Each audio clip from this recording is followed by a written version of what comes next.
विलास घुले हत्या प्रकरण आता खऱ्या अर्थानं राजकीय पटलावर शिजू लागलाय. ज्या पद्धतीने राजकीय परिस्थिती याच्यावर स्वार झाली आहे ना, ज्या पद्धतीने राजकीय भूमिका याच्यावर आता आपल्या भूमिका मांडतायत, तर ही भूमिका पाहत असताना खऱ्या अर्थानं हे प्रकरण आता जास्त चिघळण्याची परिस्थिती दिसते.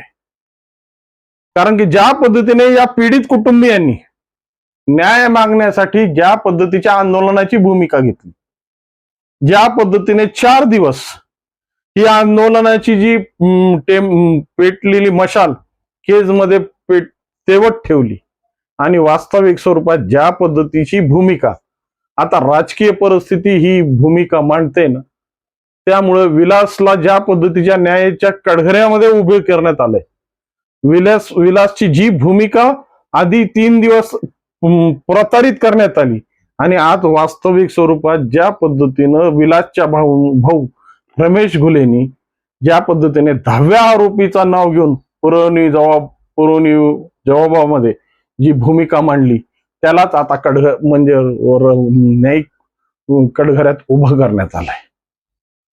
वास्तविक स्वरूपात या प्रकरणामध्ये अनेक प्रकारची पेच निर्माण झाली आणि हे पेच सोडवण्यासाठी आता राष्ट्रवादी शरदचंद्र पवार गटाचे युवा नेते रोहित पवार आता मैदानात उतरलेत. आज रोहित पवारांनी या संदर्भात एक पत्रकार परिषद घेऊन ज्या पद्धतीने स्वरूपची भूमिका मांडली आणि ज्या पद्धतीने पोलीस तपासामध्ये पहिल्यांदा चौकशीमध्ये ज्या पद्धतीच्या भूमिका सौरभसाठी सांगण्यात आल्या, त्याची या भूमिका मांडत या प्रकरणामध्ये सौरभ नाही असं ज्या पद्धतीची ठमकावून सांगितलं ना, तीच भूमिका खऱ्या अर्थानं आता राजकीय पटलावर पेच आणणार आहे. वास्तविक स्वरूपात रोहित पवारांनी ज्या भूमिका मांडल्या आणि ज्या पद्धतीने या सगळ्या प्रकरणावर प्रकाश टाकण्याचा प्रयत्न केला, या प्रकाशामध्ये खऱ्या अर्थानं प्रशासन व्यवस्था ही ऐरणीवर आलेली आहे. ज्या पद्धतीने अजितदादा पवार प्रकरणामध्ये CIDनं CBIनं ज्या पद्धतीची दिरंगाई केली, याची भूमिका मांडत या प्रकरणामध्ये सुद्धा ही दिरंगाई होऊ नये यासाठी अनेक प्रश्न रोहित पवारांनी उपस्थित केलेत. याचंच विश्लेषण करण्यासाठी मी आज तुमच्या समोर आहे. नमस्कार, मी राजेश दुबे. आपण आहात मंथन मध्ये आपलं स्वागत आहे. मित्रांनो, विलास घुले हे प्रकरण सध्या बीड जिल्ह्याच्या पटलावर सगळ्यात जास्त चर्चित प्रकरण पाहिलं जात आहे.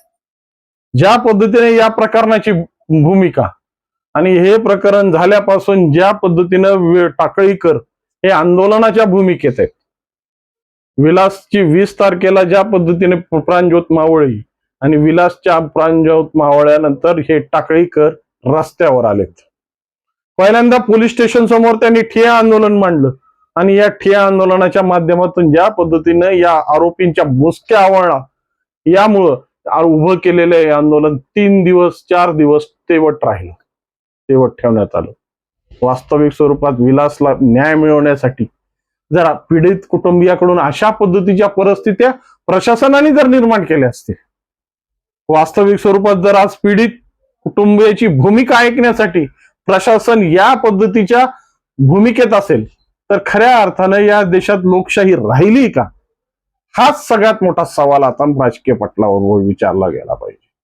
सामाजिक पटलावर याची खऱ्या अर्थानं आता मंथन झालं पाहिजे. कारण की आज सगळ्या व्यवस्था फक्त कोणाच्या तरी दबावाखाली किंवा कोणाच्या तरी नेतृत्वाखाली जोपर्यंत येत नाहीत, तोपर्यंत या प्रकरणांमध्ये कसल्याही पद्धतीची भूमिका प्रशासन कधी घेत नाही. प्रशासनाला या सगळ्या गोष्टीचं काही घेणं देणंच नाही. फक्त भूमिका नोंदवायच्या, FIR दाखल करायचे आणि चौकशीची भूमिका दाखवत आपल्या पद्धतीनं आपली कार्यवाही करायची. वास्तविक स्वरूपात ज्या पद्धतीने पीडित झालेल्या लोकांची विटंबना करणारी ही प्रशासन प्रणाली जी अस्तित्वात आली ना, तीच खऱ्या अर्थानं धोक्याची घंटा आहे. विलासच्या बाबतीतही तेच झालं. विलासच्या भूमिकेसाठी ज्या पद्धतीने टाकळीकरांनी आणि केस तालुक्यातल्या सामाजिक कार्यकर्त्यांनी जेव्हा भूमिका मांडल्या, तेव्हा कुठं या प्रकरणाला कुठेतरी तपासाची वेग फिरू लागली. सुरुवातीला कसल्याच 3 आरोपी यांच्या पिंजऱ्यात होते, त्याला नंतर हळूच 6चा आकडा करण्यात आला आणि जेव्हा मुख्यमंत्री महोदयांचे फोन खनकले आणि ज्या पद्धतीने या धनंजय मुंडे साहेबांनी या प्रकरणाला विधानसभेत मांडलं, त्यानंतर खऱ्या अर्थानं याचा तपासाचा वेग अधिक वाढला म्हणण्यापेक्षा वाढला. आणि हे वाढल्यामुळं 9च्या 9 आरोपी या प्रशासन व्यवस्थेने आपल्या ताब्यात घेतले. परंतु ज्या पद्धतीने या कुटुंबियांची जी मागणी होती आणि या मागणीनुसार सौरभ सोनवणे यांचं नाव 10वा आरोपी म्हणून करा अशी मागणी घेऊन टाकळेकर जे उद्रेकी झाले होते, त्याच्यावर मात्र प्रशासनाने अनेक प्रश्न उपस्थित केले. खऱ्या अर्थाने हे प्रश्न न्यायिक पटलावर झाले पाहिजे होते. हे प्रश्न न्यायासाठी ज्या पद्धतीचे कैफियत मांडल्या गेल्या त्याच्यात झाले पाहिजे होते. पण एसपींनीच हे प्रश्न विचारून आंदोलकांची तोंड बंद करण्याचा प्रयत्न केला. वास्तविक स्वरूपात पोलीस प्रशासन व्यवस्था जर एखादी घटना घडली तर त्या घटनेची खऱ्या अर्थाने एवढी सहनिशा करते का? आतापर्यंतच्या परिस्थितीत तर 90% आम्हाला नाहीच उत्तर मिळतील, पण 10% जे प्रश्न येतात त्यांना काहीतरी मोठी भूमिका असते, त्यांना मोठे वरद हात असतात. आणि या सगळ्या परिस्थित्या बघून पोलीस प्रशासन या प्रकरणामध्ये सहनिशेच्या भूमिकेत जाते. तसंच या घटनेत सुद्धा झालंय. कारण की सौरभचं नाव घेताना आणि सौरभचं नाव ह्याच्यासोबत जोडताना त्यांना दोन्हीकडून चौकटी दिसत होत्या. इकडं आड तिकडं विहीर अशी परिस्थिती या प्रशासन व्यवस्थेची झाली होती. आणि या प्रक्रियेमध्ये खऱ्या अर्थानं सौरभचं नाव घेतल्यानंतर काय भूमिका पडेल आणि नाही घेतलं तरी काय काय आपल्याला परिणाम पडतील, या दोन्हीच्या पेचात सापडलेली ही प्रशासन व्यवस्था खऱ्या अर्थानं ह्याच्यातून मार्ग कसा काढेल. परंतु ही सगळ्या प्रक्रिया होत असताना सुद्धा शेवटी मुख्यमंत्र्यांना ह्याच्यात हस्तक्षेप करावा लागला आणि विलास घुलेच्या कुटुंबियांची कैफियत ऐकून घ्या आणि त्यांचे जबाब नोंदवून घ्या असं जेव्हा मुख्यमंत्र्यांनी स्वतः एसपींना बजावलं, तेव्हा कुठंतरी पुरवणी जबाब म्हणून रमेश घुलेचा पुरवणी जबाब घेण्यात आला आणि त्याच्यात सौरभ सोनवणेचं नाव घेण्यात आलं. वास्तविक परिस्थितीमध्ये इथपर्यंत ही सगळ्या भूमिका आल्या होत्या. पण जेव्हा जेव्हा धनंजय मुंडे यावर बरसले आणि धनंजय मुंडेंनी ज्या पद्धतीच्या भूमिका मांडल्या, खऱ्या अर्थानं या धनंजय मुंडे म्हणत होते की आम्हाला राजकारणाशी काही घेणं देणं.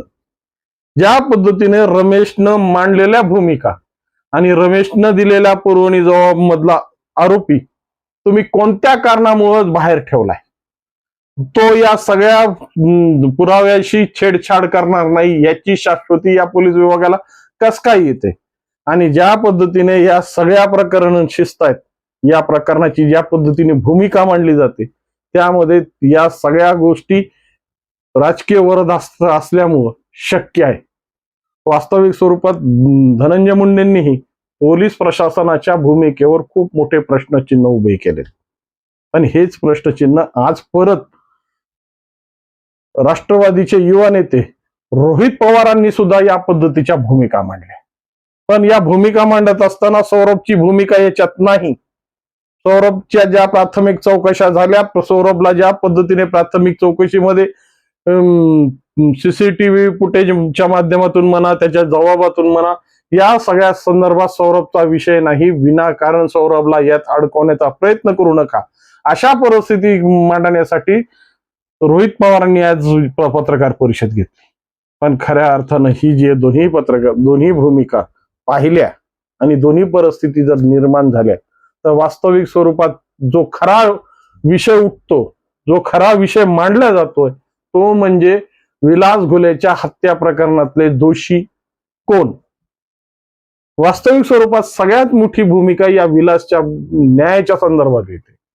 आणि न्यायाच्या या भूमिकेत जर अशा पद्धतीच्या राजकीय कुरघोड्या आणि राजकीय भूमिका जर मांडल्या जात असतील तर विलासचे खरे आरोपी आणि विलासला ज्या पद्धतीचा न्याय मिळालाय तो न्याय कुठे. आज खऱ्या परिस्थितीत जर आम्ही उतरलो आणि ज्या पद्धतीने जर या पोलीस प्रशासनानं जर मनात आणलं म्हणतो बरं का, मनात आणलं तर ह्या प्रकरणातली टाचणी सुद्धा बाहेर जाऊ शकत नाही.